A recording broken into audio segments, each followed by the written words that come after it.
အားလုံးပဲမင်္ဂလာပါအာမှာ data manipulation လုပ်တာနဲ့ပတ်သက်လို့အပိုင်း၈ကိုဆက်လက်ရှင်းပြသွားမှာဖြစ်ပါတယ်အဲ့တော့ဒီပိုင်းမှာဘာတွေပါမလဲဆိုရင်နံပါတ်1အနေနဲ့ဒါ data transformation လုပ်တာပါမယ်ပေါ့နော်အဲ့တော့ data transformation ကပဲအချိန်မှာလုပ်ဖို့လိုအပ်တယ်လဲဆိုရင်တော့အထူးသဖြင့်ကျွန်တော်တို့ analysis တွေလုပ်တဲ့အခါမှာဒီတချို့ analysis အမျိုးအစားတွေဟာ variable တွေဟာ normal distribution ဖြစ်ရမယ်ဆိုတဲ့သတ်မှတ်ချက်ပေါ့နော် assumption တွေရှိပါတယ်အဲ့လိုအခါမျိုးတွေမှာကျွန်တော်တို့က data transformation ပေါ့နော်ကိုယ့်ရဲ့မူရင်း variable ဟာ normal distribution မဖြစ်ခဲ့ဘူးဆိုရင် data transformation နည်းလမ်းတွေကိုကျင့်သုံးပြီးတော့ normal distribution ဖြစ်အောင်လုပ်လေ့ရှိတယ်ပေါ့နော်အဲ့ဒါလေးကိုရှင်းပြပါမယ်နောက်ဒုတိယပိုင်းအနေနဲ့ကတော့ကျွန်တော်တို့ rounding ပေါ့နော် rounding ဆိုတာကတော့ဒသမဂိမ်းဖြတ်တာပဲဖြစ်ပါတယ်ဆိုလိုတာကဒသမဂိမ်း2နေရာ3နေရာ4နေရာအစရှိတွေပေါ့နော်ကျွန်တော်တို့လိုချင်တဲ့လောက် decimal place လေးတွေဖြတ်တာကိုrounding လို့ခေါ်ပါတယ်နောက်ဆုံးပိုင်းအနေနဲ့ကတော့ကျွန်တော်တို့ binning or cutting ပေါ့နော်အဲ့တော့ binning or cutting ဆိုတာကတော့ဒါအုပ်စုဖွဲ့တာပဲဖြစ်ပါတယ်ကျွန်တော်တို့မှာရှိနေတဲ့ gain တွေအထူးသဖြင့်ပေါ့နော်ဒီ quantitative variable တွေကိုကိန်းဂဏန်းတွေကိုငယ်စဉ်ကြီးလိုက်စီပြီးတော့သူ့အုပ်စုလိုက်လေးတွေကိုအတန်းစားလိုက်အုပ်စုလေးတွေဖွဲ့တာကိုကျွန်တော်တို့က binning ဒိုဒီမို cutting လုပ်တယ်လို့ခေါ်ပါတယ်အဲ့ဒီအပိုင်း၃ပိုင်းကိုဒီရှင်းပြသွားမှာဖြစ်ပါတယ်အဲ့တော့ပထမဦးဆုံးဒီလုပ်ငန်းစဉ်လေးတွေကိုမရှင်းပြခင်မှာပေါ့နော်ဒီလေ့ကျင့်ခန်းလေးတွေကိုမရှင်းပြခင်မှာကျွန်တော်တို့မှာအဲ့ဒီဟာကိုလက်တွေ့သရုပ်ပြသဖို့အတွက် data set တစ်ခုလိုအပ်ပါတယ်အဲ့တော့ data set လိုအပ်တဲ့အတွက်ကြောင့်မလို့ကျွန်တော်ကတော့ဒီမှာဒီ survey ဆိုတဲ့ CSV file လေး ready ပြင်ထားတာရှိပါတယ်အဲ့ဒီ file လေးကဘယ်မှာရှိလဲဆိုရင်တော့ dmcode ဆိုတဲ့ folder ထဲမှာရှိပါတယ်အဲ့ဒီ folder ကဘယ်မှာရှိလဲဆိုရင်တော့ဒါ partition D ထဲမှာရှိတယ်ပေါ့နော်အဲ့ဒီpartition တွေ folder တွေထဲမှာရှိနေတဲ့ survey ဆိုတဲ့ CSV file လေးကိုလှမ်းပြီးတော့ဒါဖတ်လိုက်မှာဖြစ်ပါတယ် read.csv ဆိုတဲ့ function ကိုသုံးပြီးတော့ဖတ်လိုက်မှာဖြစ်ပါတယ်အဲ့တော့အဲ့ဒီ file လေးကိုကျွန်တော်တို့ကြည့်ကျင်တယ်ဆိုလို့ရှိရင်ဘယ်မှာရှိမလဲဆိုရင်ခုနကတော့ကျွန်တော် computer ထဲမှာဒီ partition တွေရှိတယ်ပေါ့နော်အဲ့ဒီ partition ထဲမှာ D ဆိုတဲ့ partition လေးရှိတယ်သူ့ထဲမှာ dmcode ဆိုတဲ့ folder ရှိတယ်သူ့ထဲမှာဒီမှာဒီ survey.csv ဆိုတဲ့file လေးနာမည်နဲ့ပေါ့နော် CSV file လေးတစ်ခုရှိတယ်ပေါ့နော်အဲ့ဒီ file လေးကိုကျွန်တော်တို့ကြည့်ကြည့်မယ်ဆိုလို့ရှိရင်ဘာတွေပါမလဲပေါ့နော်ဘာတွေပါမလဲဆိုရင်တော့ဒီမှာဒီ ID ဆိုတာကတော့ဒါလူပုဂ္ဂိုလ်တွေကိုကျွန်တော်တို့က code ပေးထားတာပေါ့နော် respondent တွေကို code ပေးထားတဲ့ survey data set လေးတစ်ခုပဲဖြစ်ပါတယ်စုစုပေါင်းလူဦးရေကျွန်တော်တို့600ရှိပါတယ်လူဦးရေ600ကိုကောက်ယူထားတဲ့ data ဖြစ်ပါတယ်နောက်တစ်ခုကတော့ဒီမှာ expenditure ပေါ့နော် EXP ဆိုတာ expenditure ဆိုတာတော့အသုံးစရိတ်ပေါ့နော်ထွက်ငွေပဲဆိုကြပါစို့ပေါ့နော်လူတဦးချင်းစီရဲ့ဒါထွက်ငွေကို data ကောက်ထားတယ်နောက်တစ်ခု INC ဆိုတာတော့ income ပေါ့နော်လူတဦးချင်းစီရဲ့ဝင်ငွေကို data ကောက်ထားတယ်ဆိုကြပါစို့ပေါ့နော်ဒါရှိမယ်နောက် variable ကတော့ job type ပေါ့နော်ဒါအလုပ်ကိုင်အမျိုးအစားပေါ့သူကဘာအလုပ်လုပ်တာလဲဒီမှာကျွန်တော်တို့က1 2 3လေးနဲ့ပေးထားပါတယ်ဆိုလိုတာက1ဆိုတာကကုမ္ပဏီဝန်ထမ်းလားပေါ့နော်2ဆိုတာကစီးပွားရေးလုပ်ငန်းသမားလားပေါ့3ဆိုတာကတော့ကြာပန်းလားပေါ့နော်4ဆိုတာကတော့အစိုးရဝန်ထမ်းလားအစရှိတွေပေါ့နော်ဒီအလုပ်ကိုင်အမျိုးအစားတွေကိုကျွန်တော်တို့ကဒီမှာ1 2 3 4ဆိုတာနဲ့ကုတ်ပေးပြီးတော့တွန်းထားတယ်data set variable တစ်ခုပဲဖြစ်ပါတယ်နောက်တစ်ခုကတော့ gender ပေါ့နော် m ဆိုတာကတော့အမျိုးသားဖြစ်ပြီးတော့ f ဆိုတာကတော့ဒါအမျိုးသမီးရဲ့သင်္ကေတပဲဖြစ်ပါတယ်အဲ့လိုမျိုးdata set လေးတစ်ခုကျွန်တော်တို့မှာရှိတယ်ဆိုပါစို့ပေါ့နော်အဲ့တော့ဒီ data set လေးကိုကျွန်တော်က R ကိုလှမ်းခေါ်ခြင်းနဲ့ R Studio ကနေလှမ်းခေါ်ခြင်းနဲ့ဆိုရင်ပေါ့နော်ဒီလိုမျိုး read.csv ဆိုတဲ့ function ကိုအသုံးပြုလို့ရပါတယ်အဲ့ဒါကိုခုဒီမှာကျွန်တော်ဒီလက်တွေ့ပြမယ်ဆိုရင်ပေါ့နော်ခုပထမအဆင့်ကတော့ကျွန်တော် data set ကို import လုပ်မှာဖြစ်ပါတယ်အဲ့တော့ import လုပ်မှာဆိုတော့တချို့က Windows OS ကိုသုံးတဲ့သူတွေရှိပါမယ်တချို့ကတော့ Mac OS ကိုသုံးတဲ့သူတွေရှိပါမယ်အဲ့တော့ Windows OS သမားတွေဆိုလို့ရှိရင်တော့ကျွန်တော်တို့ file name ရေးရမှာဖြစ်ပါတယ်အဆုံးမှာ .csv လို့ရေးရမှာဖြစ်ပါတယ်ပြီးရင်အဲ့ဒီ file က partition ဘယ်ထဲမှာရှိတာ folder ဘယ်ထဲမှာရှိတာလဲပြီးရင်အဲ့ဒီ folder ကရော partition ဘယ်ထဲမှာရှိတာလဲအစရှိတွေသူ့ရဲ့file path ကိုကျွန်တော်တို့ကလမ်းကြောင်းလေးတွေကိုဒီ slash လေးတွေခံပြီးတော့ရေးရမှာဖြစ်ပါတယ်အဲ့တော့အစနဲ့အဆုံးမှာတော့ဒီ double quotation နဲ့ကျွန်တော်တို့က ရေးသားရမှာဖြစ်ပါတယ်အဲ့လိုရေးပြီးတော့ run လိုက်လို့ရှိရင်ခုနကဖော်ပြခဲ့တဲ့ file လေးဟာကျွန်တော်တို့ဒီ RStudio ပေါ်ကို data set အနေနဲ့ဒီ my data ဆိုတဲ့နာမည်နဲ့ပေါ့နော် data set တစ်ခုဟာရောက်ရှိလာမှာဖြစ်ပါတယ်အဲ့တော့ OS သမားတွေဒီ Mac သမားတွေဆိုလို့ရှိရင်တော့သူကခုနကလိုပဲfolder ဘယ်ထဲမှာရှိတာလဲ file name ကဘာလဲ file မျိုးစားကဘာလဲရေးရပါတယ်ဒါပေမဲ့ဒီ partition မှာသူကတော့ဒီလိုမျိုးcolumn ပေါ့နော်အဆက်လေး20ရေးစရာမလိုပါဘူးဒါဘာရေးထည့်ပေးရမလဲဆိုတော့သူကဒီမှာ /volume ဆိုတဲ့ဟာလေးတော့ရေးထည့်ပေးဖို့လိုပါတယ်အပိုအနေနဲ့ပေါ့နော်ပြီးရင်တော့အစနဲ့အဆုံးကိုတော့သဘောတရားအတူတူပါပဲ double quotation နဲ့ရေးလိုက်ရုံပဲဖြစ်ပါတယ်အဲ့လို run လိုက်ရင်ကျွန်တော်တို့စီမှာ data set တစ်ခု my data ဆိုတဲ့နာမည်နဲ့ data set တစ်ခုရောက်ရှိလာမှာဖြစ်ပါတယ်ခုဒီမှာကျွန်တော်အဲ့ဒီ data set ကို command လေးကိုဒီမှာ run လိုက်မယ်ဆိုလို့ရှိရင်ပေါ့နော်ကျွန်တော်တို့ဒီဘက်မှာဒီ my data ဆိုတဲ့နာမည်နဲ့ပေါ့နော် observation 600ဆိုတော့ row ပေါင်း600 column က5ခုပါဝင်တဲ့ data set တစ်ခုရောက်ရှိလာမှာဖြစ်ပါတယ်အဲ့ဒီ data set ကိုကျွန်တော်တို့ကြည့်ကျင်တယ်ဆိုလို့ရှိရင်ဒီမှာ my data ဆိုတာကိုနှိပ်လိုက်ရင်ခုနကအထဲမှာပါတဲ့ ID တွေ expenditure တွေ income တွေ job type တွေ gender တွေပါဝင်တော့ပေါ့နော်data set တစ်ခုကိုကျွန်တော်တို့မြင်တွေ့ရမှာဖြစ်ပါတယ်အဲ့တော့ဒါကတော့ပထမဦးဆုံးအဆင့်ပေါ့နော်data set တစ်ခုကိုကျွန်တော်တို့ကဒီ import လုပ်လိုက်တာဖြစ်ပါတယ် CSV file တစ်ခုကိုကျွန်တော်တို့လှမ်းပြီးတော့ read လုပ်လိုက်တာဖြစ်ပါတယ်အဲ့တော့ဒုတိယအဆင့်ကဘာသွားမလဲဆိုတော့အဲ့လိုမျိုးကျွန်တော်တို့ data set တွေ import လုပ်ပြီးပြီ read လုပ်ပြီးပြီဆိုရင်ပေါ့နော်လုပ်လေလုပ်ထားရှိတာတော့ကျွန်တော်တို့ data set ကိုပေါ့အခြေခံ command လေးတွေနဲ့ကျွန်တော်တို့ပြန်ပြီးတော့စစ်ဆေးလေးရှိတယ်ပေါ့နော်မှန်မှန်ကန်ကန် import လုပ်ခဲ့ခြင်းရှိမရှိသိရလေအောင်ကျွန်တော်တို့ကစစ်ဆေးလေးရှိတယ်ပေါ့နော်အဲ့တော့ဒီမှာတော့ကျွန်တော်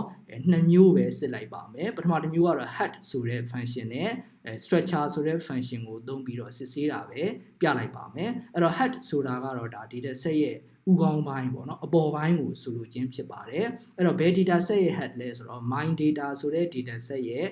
အပေါ်ပိုင်းစစ်မယ်ပေါ့နော်အပေါ်ပိုင်းတော့မှဒီမှာ comma 4ဆိုတဲ့အဓိပ္ပာယ်ကတော့ first 4 row ပေါ့နော်အဲ့တော့ပထမဦးဆုံး row 4ခုကိုစစ်ချင်ကျွန်တော်တို့ဒီနားလေးမှာ4လို့ရေးရပါမယ်အဲ့တော့5 row ကိုစစ်ကြည့်ခြင်း5လို့ရေးရပါမယ်6 row ကိုစစ်ကြည့်ခြင်း6လို့ရေးရမှာဖြစ်ပါတယ်အဲ့တော့ဒီနည်းနဲ့စစ်လိုက်ရင်ကျွန်တော်တို့ data set ရဲ့အပေါ်ပိုင်းပေါ့နော်အဲ့တော့ column အားလုံးတော့ပါမယ်သို့တော့ row ကတော့ပထမ4ခုပဲပါဝင်တဲ့ဟာကိုမြင်တွေ့ရမှာဖြစ်ပါတယ်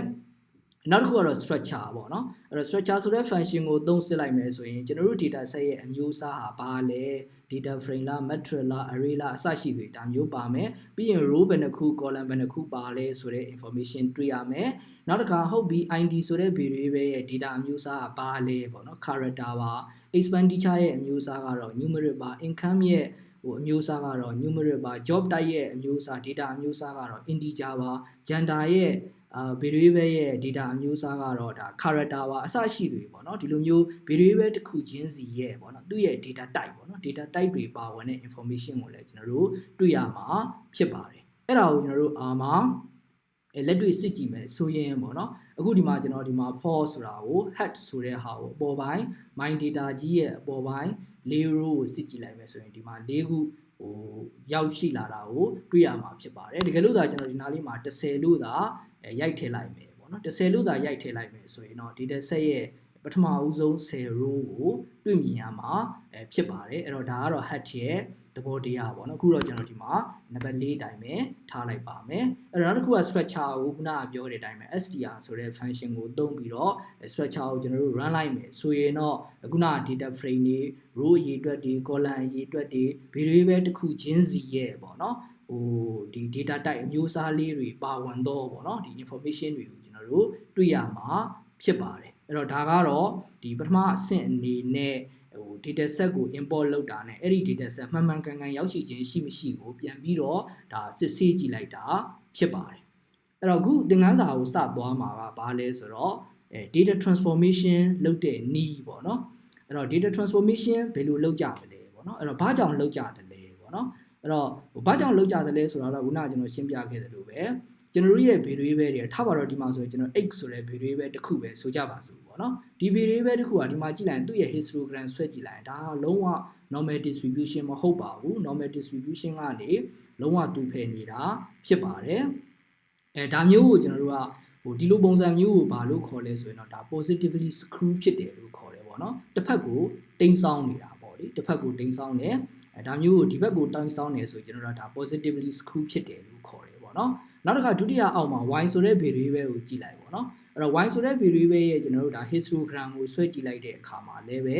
ဒါ normal distribution မဟုတ်ပါဘူးသူကကြတော့ဘာဖြစ်နေလဲဆိုတော့ဒီ negatively screw ဖြစ်တယ်ပေါ့နော်ဒီဘက်ကိုသူကတိမ်းဆောင်းနေတဲ့သဘောရှိတယ်ပေါ့နော်အဲ့ကြတော့ဒီ x ဆိုတဲ့ variable ကဒါ positively screw ဖြစ်နေတဲ့ variable ဆိုတာတွေ့ရပါမယ်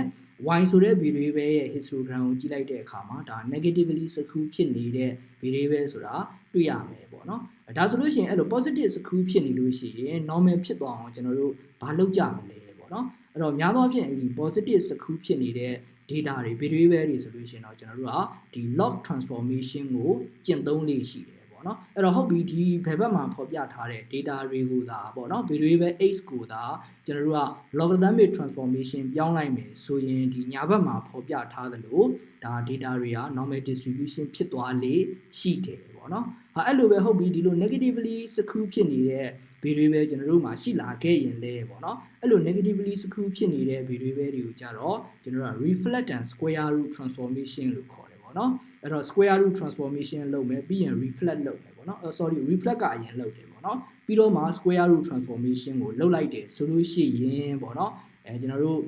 ဒီ negatively screw ဖြစ်နေတဲ့ variable တွေကဒီလိုမျိုး normally distribute ဖြစ်သွားလေရှိတယ်ပေါ့နော်အဲ့တော့ဒီ log transform လုပ်တယ်ဆိုတာဘာလဲလို့ပြောရင်တော့ဒီရှိနေပြီးသား original x ဆိုတဲ့တန်ဖိုးကိုဒါ log x ဆိုပြီးတော့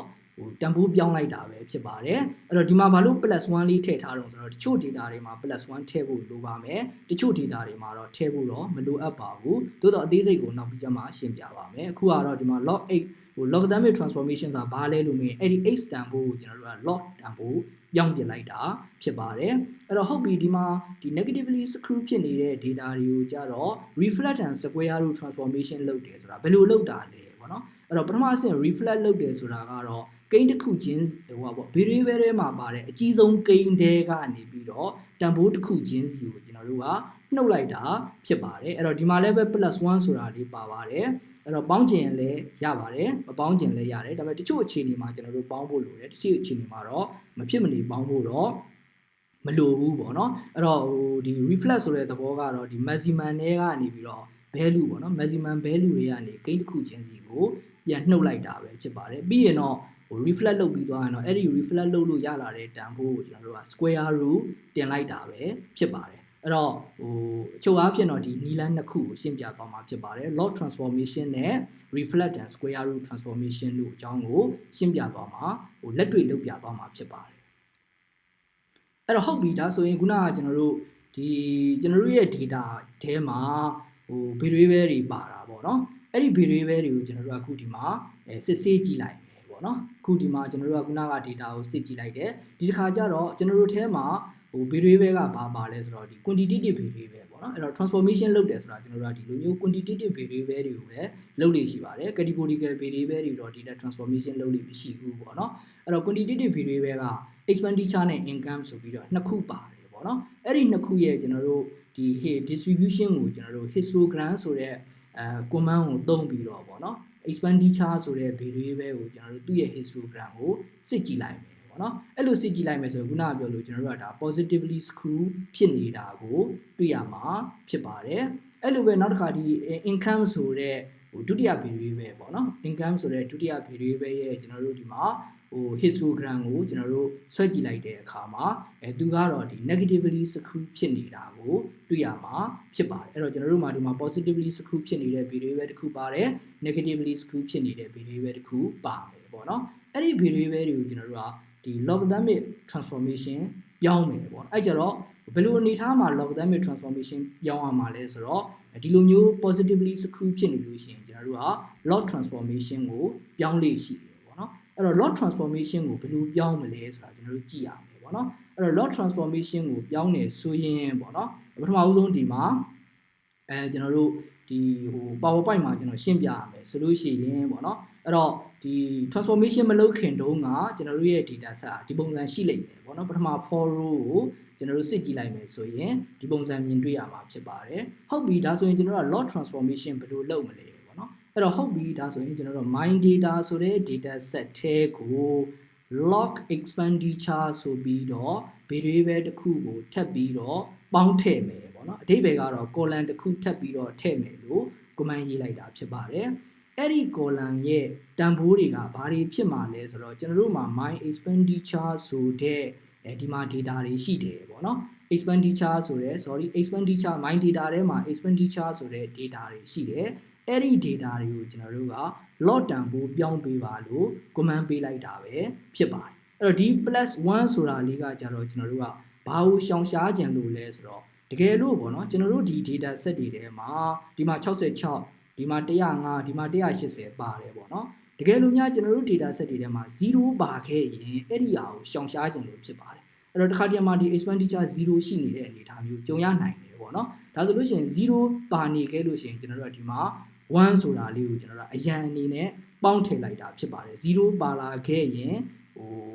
ပြဿနာမဖြစ်ရလေအောင်ကျွန်တော်တို့ကပေါင်းလိုက်တာဖြစ်ပါတယ်အဲ့တော့ဟုတ်ပြီဒီမှာ log ဆိုတဲ့ function ကိုသုံးတယ်ပေါ့နော်အဲ့တော့သုံးပြီးတော့ကျွန်တော်တို့ဒီ command လေးကိုသာ run လိုက်မယ်ဆိုရင်ပေါ့နော်ကျွန်တော်တို့ရဲ့ data set ထဲမှာပုံမှာဖော်ပြထားတဲ့အတိုင်းနောက်ဆုံးမှာ column တစ်ခုရောက်ရှိလာမှာဖြစ်ပါတယ်အဲ့ဒီ column ထဲမှာပါတဲ့တန်ဖိုးတွေကတော့ဒီရှေ့က expenditure ဆိုတာကို logarithmic တန်ဖိုးယူထားတဲ့ပေါ့နော် log တန်ဖိုးယူထားတဲ့ value တွေကိုရရှိလာမှာဖြစ်ပါတယ်အဲ့တော့ဒါကတော့ဒီ before data transformation ဖြစ်ပါတယ်အောက်မှာပုံမှာမြင်ရတာကတော့ဒီ after transformation မှာကျွန်တော်တို့ variable တစ်ခုထပ်တိုးလာတာကိုတွေ့ရမှာဖြစ်ပါတယ်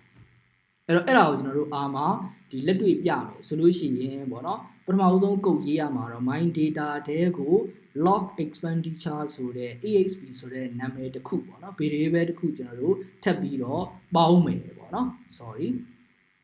အဲ့တော့ my data တဲကိုကျွန်တော်တို့ဒီမှာဒီ log expenditure ဆိုတဲ့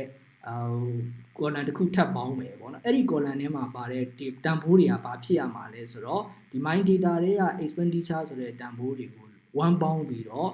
log ယူရမှာဖြစ်ပါတယ်အဲ့လိုကျွန်တော်တို့ကဒီမှာ command ကိုပေးလိုက်လို့ရပါတယ်အဲ့လို command ကို run လိုက်မယ်ဆိုရင်ကျွန်တော်တို့ data set ထဲမှာcolumn တစ်ခုပေါ့နော် variable တစ်ခုက transform လုပ်ထားပြီးသား variable တစ်ခုက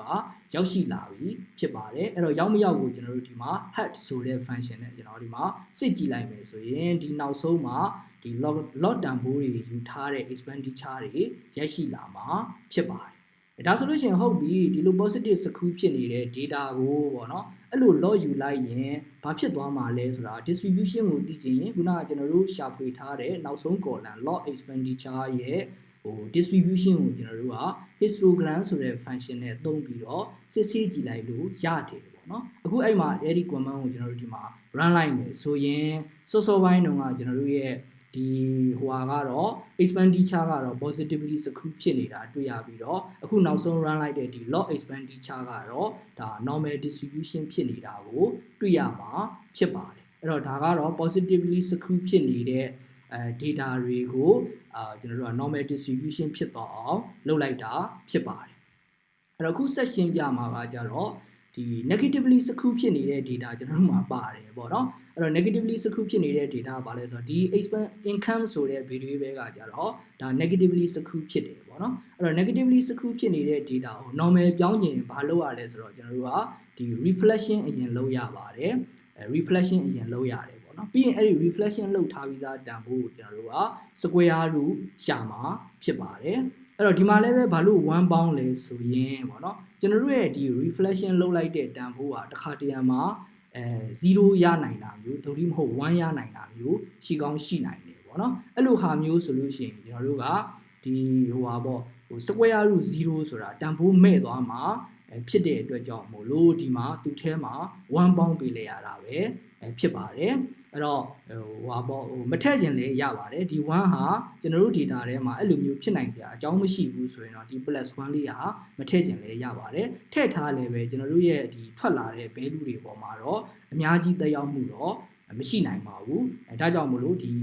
function ကိုသုံးလို့ရပါတယ် +1 မပါဘဲလည်းသုံးလို့ရပါတယ် +1 ထည့်ပြီးတော့လည်းကျွန်တော်တို့သုံးလို့ရပါတယ်အဲ့ကြတော့ဟုတ်ပြီဒီ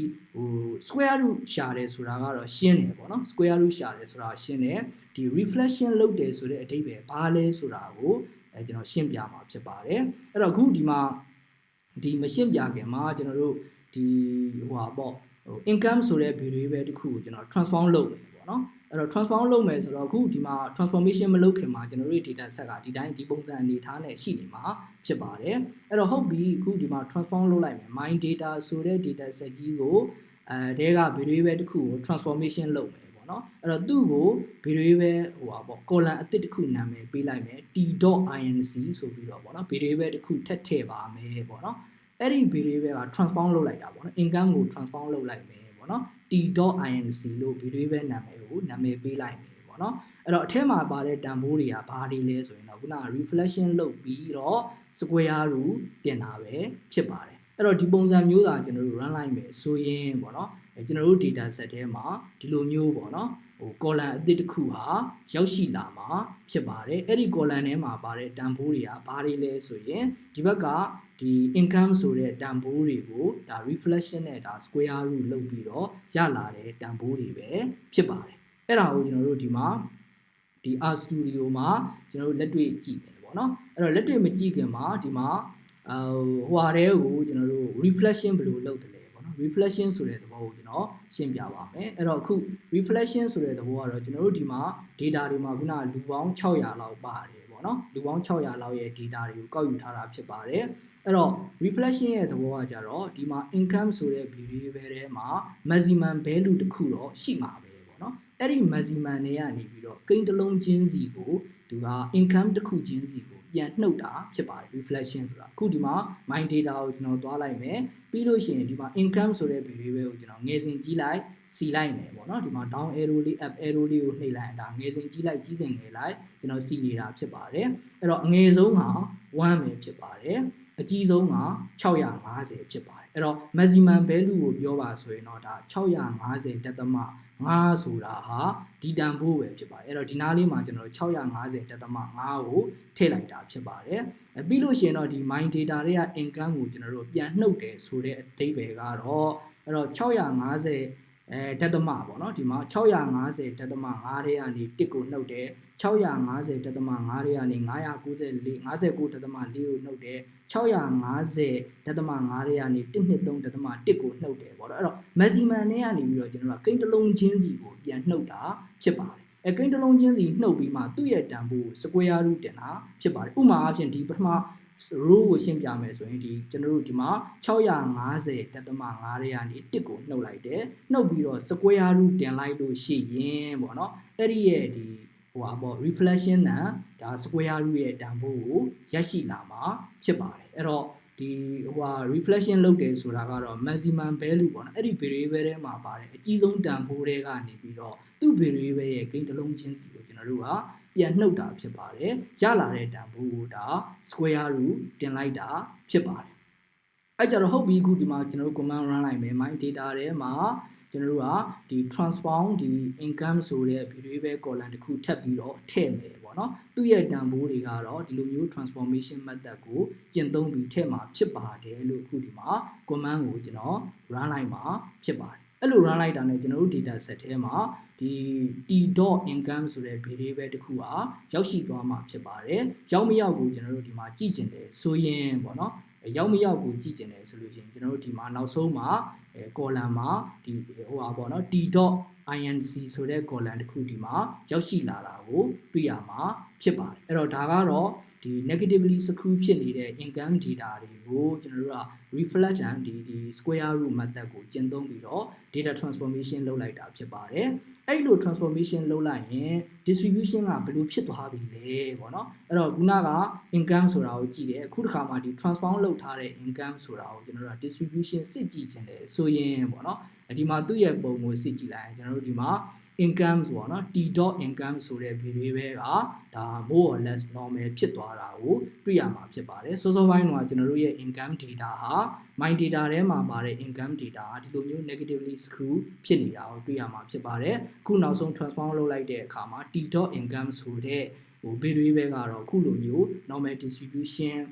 ဖြစ်သွားတာကိုတွေ့မြင်ရမှာဖြစ်ပါတယ်အဲ့တော့ဒါကတော့ကျွန်တော်တို့ဒီ negatively skew ဖြစ်နေတဲ့ data တွေဆိုလို့ရှိရင်ပေါ့နော်ဒီလိုမျိုးနီလန်းကိုကျင့်သုံးပြီးတော့ transformation လုပ်လို့ရတယ်ဆိုတာကိုဖော်ပြခဲ့တာဖြစ်ပါတယ်